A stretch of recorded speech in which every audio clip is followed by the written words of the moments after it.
Hello and welcome to Civics. I am Michael Shea, the host for tonight's episode of Civics, a program on Arlington Independent Media, where we meet people who are engaged in their community. We like to say on this show that a noisy democracy is a good democracy, and that people should get involved and make their opinions known and also help out the community through volunteerism and other efforts. We're glad to be joined tonight by Martha Foster, who's been involved in politics for a very long time. She's also been a PTA president. She's been involved with the Committee of 100 here in Arlington County. And she's done many other things around the community. So Martha, welcome to Civics. Thank you. It's nice to be here, Mike. Thanks for coming. My pleasure. Now, let's start from the beginning. What do you think of as the first time you were engaged civically? Well, in the election of 1960, I had not started school yet, but I remember dropping literature in the Nixon-Kennedy presidential election. And I remember understanding that it was important for some reason. I didn't know quite why, but I was disappointed when Nixon didn't win, but I was very sad when Kennedy died 3 years later. So I was old enough to kind of understand, and we moved to McLean in 1964. And so my whole political interest just expanded when we got to the Washington, D.C. area. Where were you living? Where did you first live? I was born in Pennsylvania, but we lived in West Virginia when I had that experience. But moved to McLean in 1964. And then you kept having political moments, I guess we'll call them. Well, yeah, a lot of political moments. My first political donation, I made a $5 donation to Congressman Joel Broyhill. But it was pretty important because you think that was 10 hours of wages because I was getting paid 50 cents an hour as a babysitter. So this was a big donation on my part. And I loved politics, I loved government. And from there went on to the University of Virginia, where I studied American government as an undergraduate. And maybe going back a little bit further, in high school, what were you like as a student in high school? I ran for office constantly and occasionally won. I went to McLean High and just loved to do those kind of things. I did some music things and some artist things, but I was very political and very engaged in those sort of student organizations. Now, let me ask you about your high school campaigns for office, because I ran for office once in high school. This is what it struck me thinking back on it. Basically, I can remember I couldn't think of any real important issues. So I just figured it was name recognition. So I made up cards with my name to say, please vote for me. And I stood outside the lunchroom a couple of days trying to shake hands. What did you do? I mean, was it not a whole lot different than that. Basically, get all your friends to vote for you, get all your friends to wear your stickers, and just be involved in as many organizations as you can, and almost have little interest groups. You know, get the madrigals to vote for you, or get the arts group to vote for you, or get this team to vote for you. So it was sort of organizing at the local level to win at the high school level. But as I said, I ran for several and actually won a few. So I saw both sides. Well, what I think about sometimes is today's kids, and my son has not run for any of the school offices, but with social media and everything, it must be incredibly complicated. It's not the simple thing where you try to shake hands and meet people anymore. Or it might be incredibly easy. That's you true. might be able to hit masses of people much more quickly. That's true. And have one message go 1,000 different places and not have to shake 1,000 different hands. So I guess it's just how savvy we are with the media. That's true. Okay, so you got to college at University of Virginia. I'm a College of William & Mary graduate, so... healthy respect. Healthy respect for each other. What was that like for you? I loved it. I was among the first group of women they admitted undergraduate, because I used to have women enter as third-year women. I was one of I think I was number 4 group to enter as first year. So it was a wonderful place to be, especially if you loved government, and I loved being on the grounds, and you could walk around and think of everything historically, and it was just a really fun place to be. And what did you study?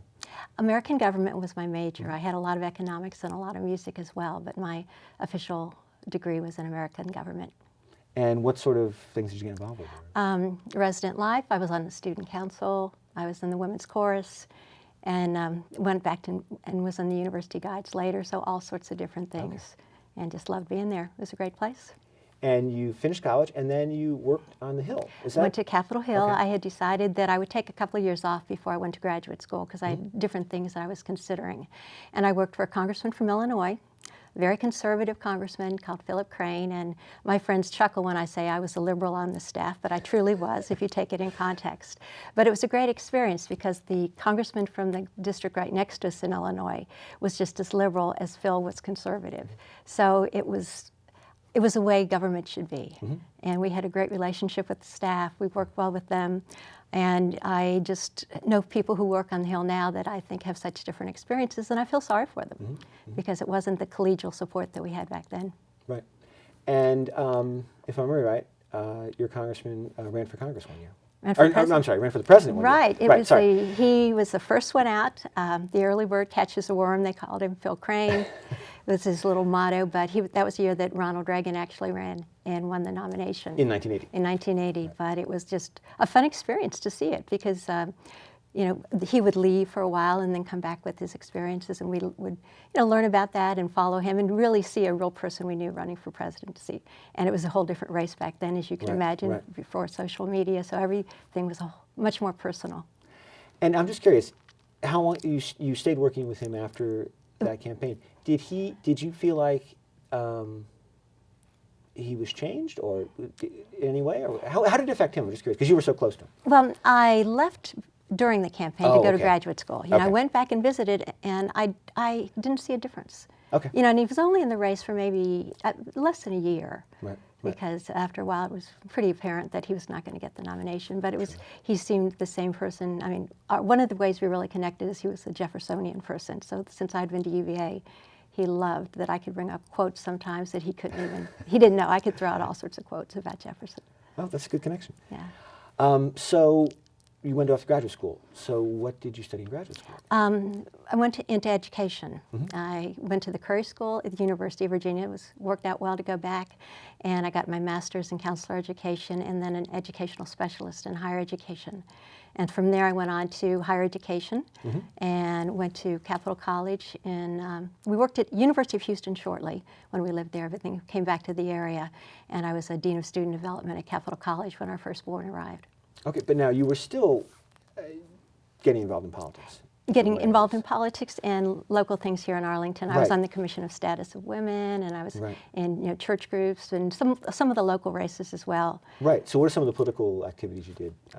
Mostly just local things, supporting different candidates, and not as intimately as involved in the races as I was, at the other times when I had lived there longer. I was working in Maryland during the day, so I'd come back to Arlington and would stay with, and my husband was more involved in the politics at that point. Right.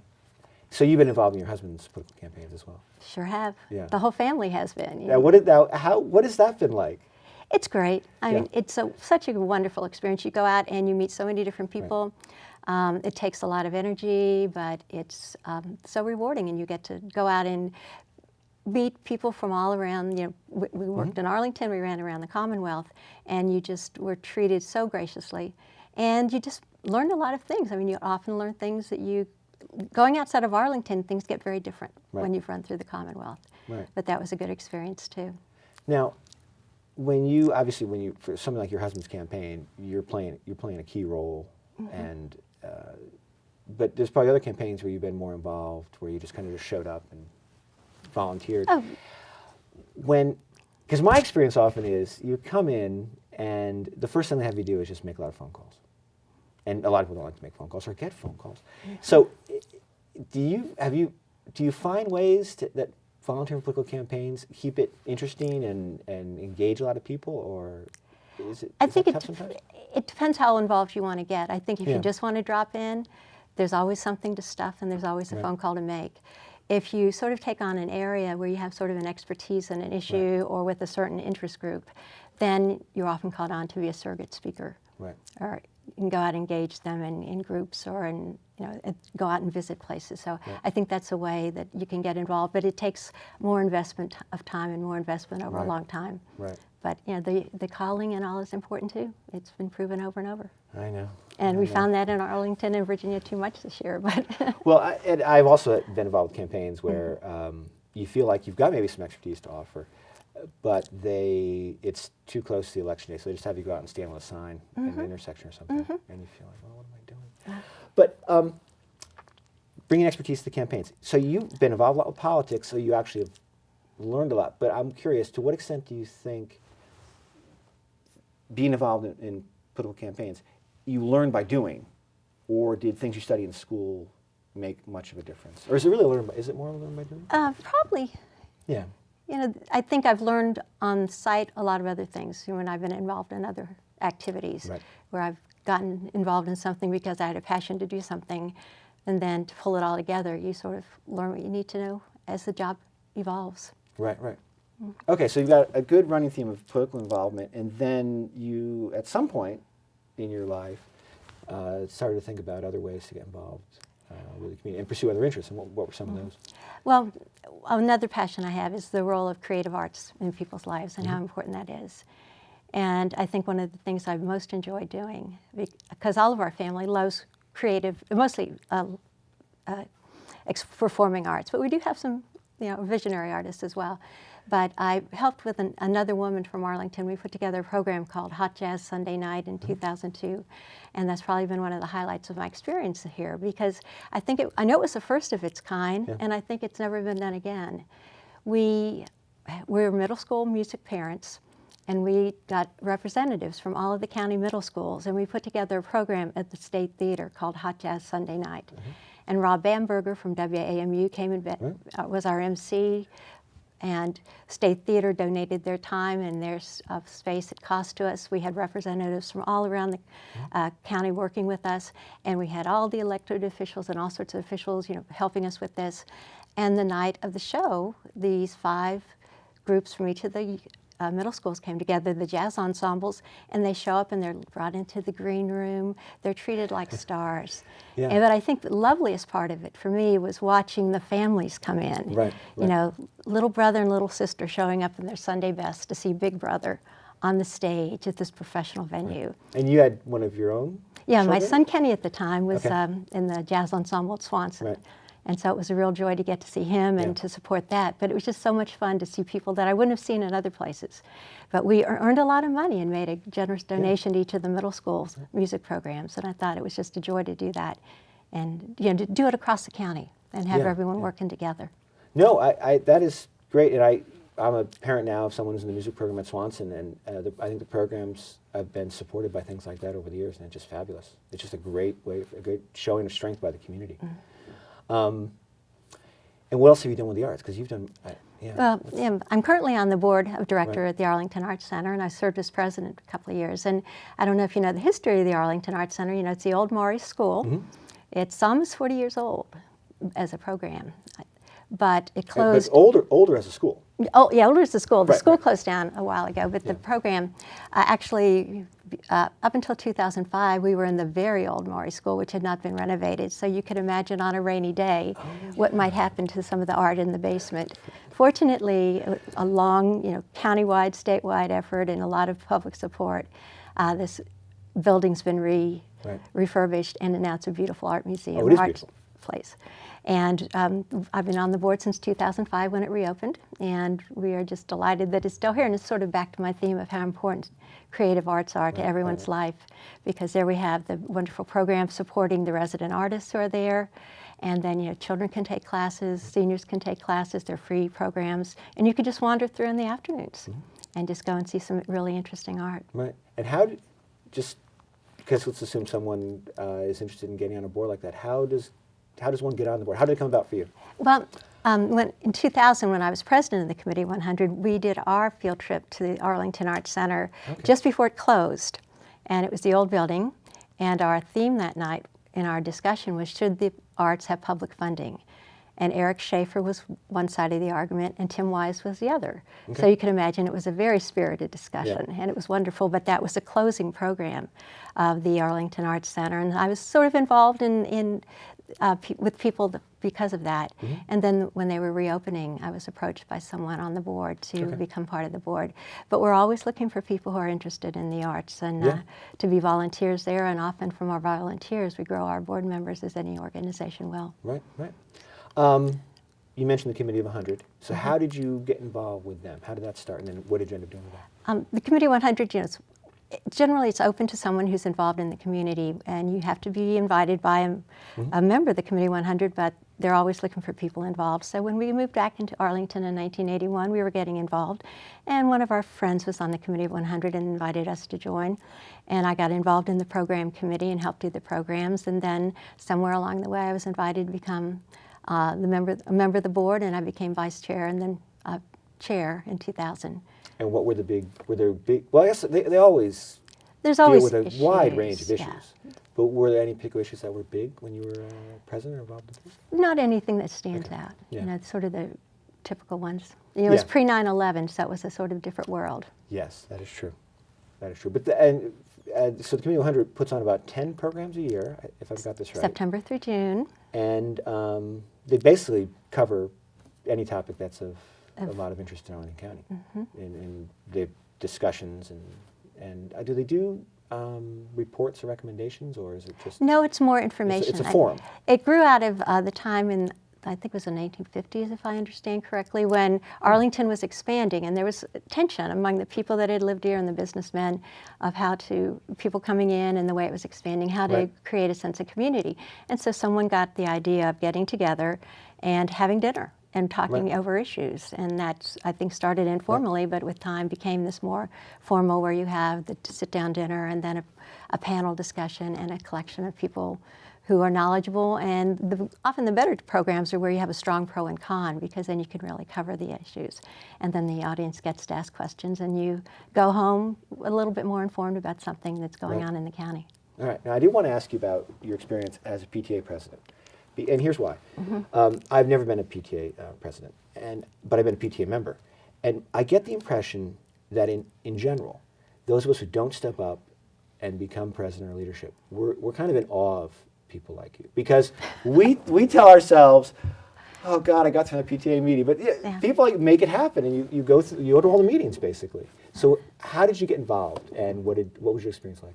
Well, our son started at Page School when it was Okay. still Page, and it was a big time in the evolution of Arlington Traditional School, because we were leaving Page, we were opening the new building, had to change our name, and it was a pretty difficult time. And I've always gotten involved wherever I Yeah. am in things. Yeah. And one of my friends invited me, I guess when he was first grade, to be a treasurer, an officer of the PTA, and I thought, why me? But I thought, why not me?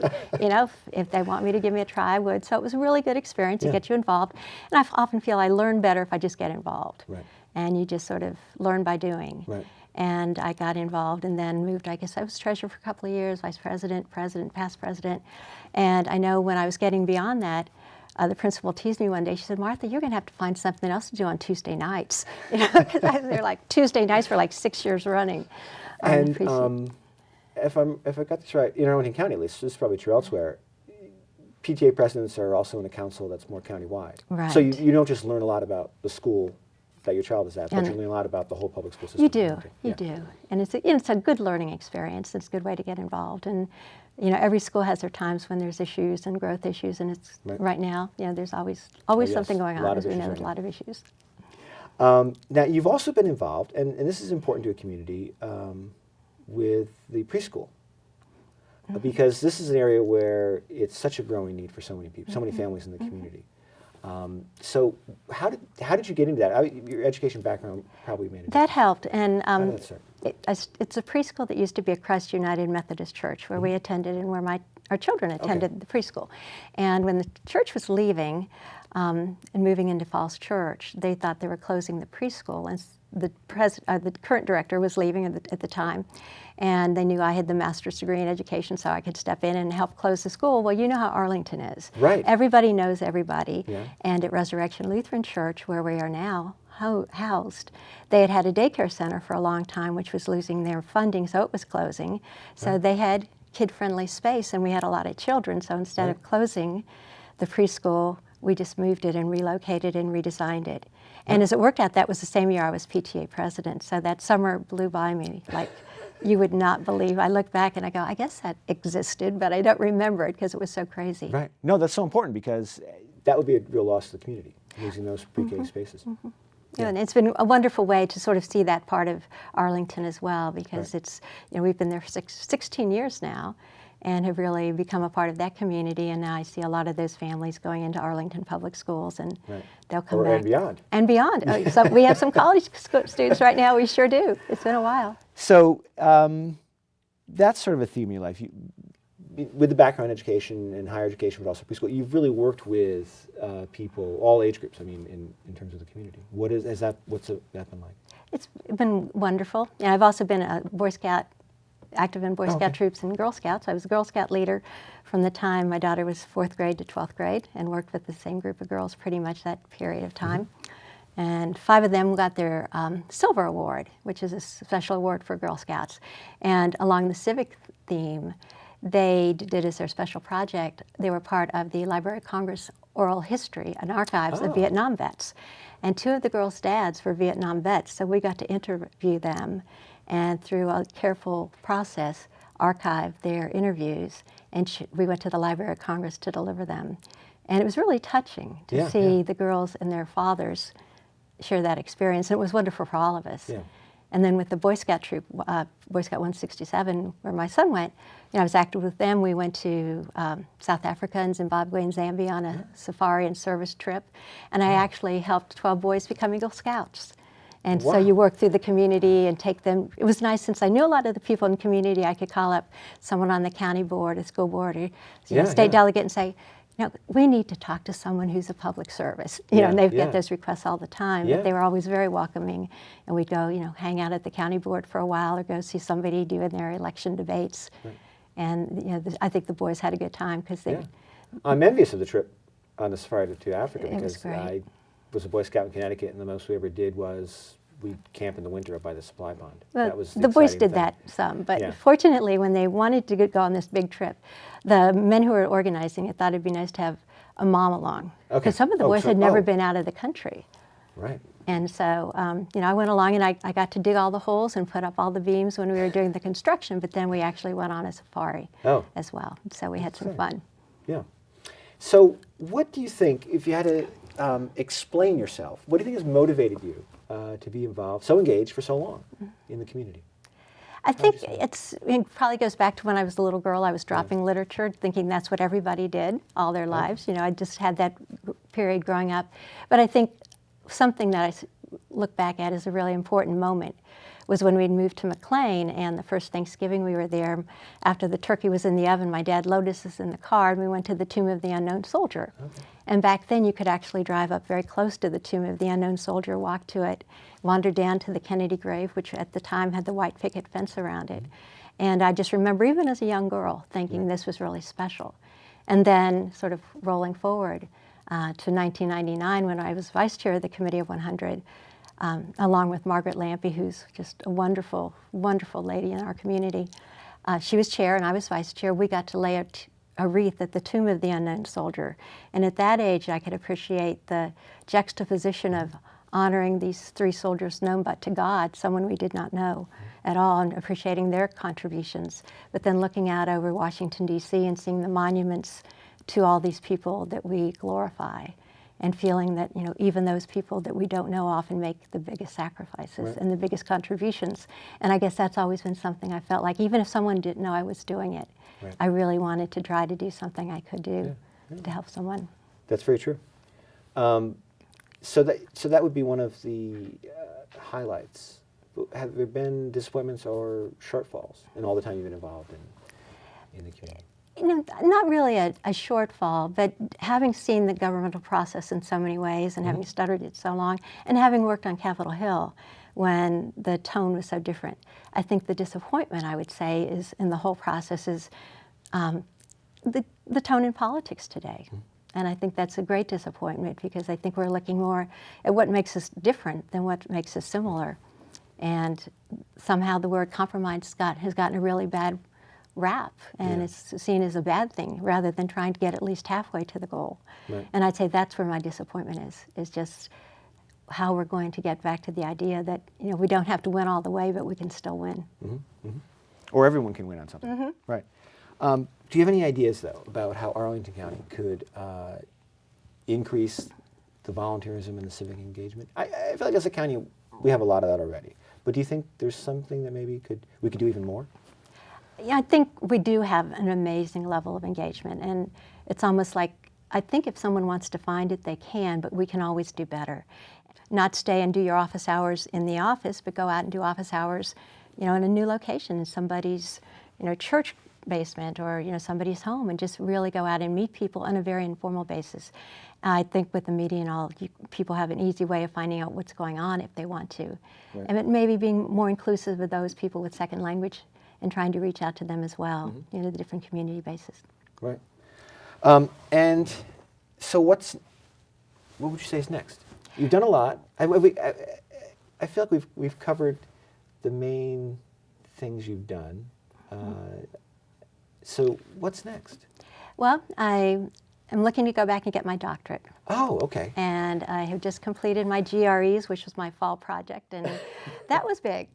That was huge. I did them a long time ago, but I went back and I got to the point, did a lot of studying this fall, and I got scores that are competitive, looking at several programs that I'm looking at, trying to go back and get my doctorate in education. In education. And what do you hope to do with that? I don't mean to sound like your parent who would tell you want to go back to school, what are you going to do that? But what would you hope to do with that? I'm hoping to get a role in either a think tank or in some sort of professional organization that would help higher education institutions improve the relationship between the governing boards and their executive officers. We don't have to look far. We can have heard too much of so many great institutions where problems have occurred, where I don't think people are fully trained in how to govern and how to be part of an educational institution. Having been at a college and being in the administration, we used to deal with the board at Capital College, and I realized what that relationship can be and should be. And that was a very small college. I think at larger universities it's probably more complex. But I'd like to take my experience at the higher education level, my experiences on boards, and at the even preschool where I'm dealing with church boards, and sort of bring it all together and maybe make that sort of the next step of what I do. Yeah, I think you're right in terms of aiming at a think tank needing the doctorate. Unfortunately, I feel like. My wife worked for a while at a think tank, and she only has, I shouldn't say only has a master's degree, but it left her feeling, they hired her, but everyone else doing a lot of research had a doctorate, and, it just... Well, and I think in education, the alphabet's after your name makes a difference. It does make a difference. And it's part of what they look for. So, is it going to be a long, how are you going to do this? I'm just curious. Juggling. Is it many years ahead, or what do you think?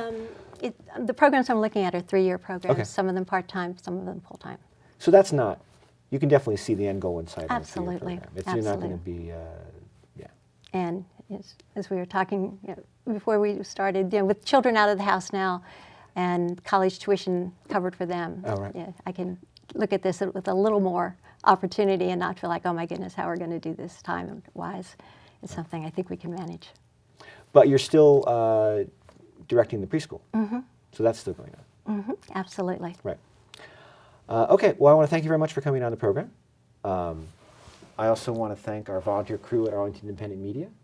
They've been fabulous. But most of all, I want to thank Martha Foster for working so hard to make your community a better place to live. Thank you very much. Thank you very much.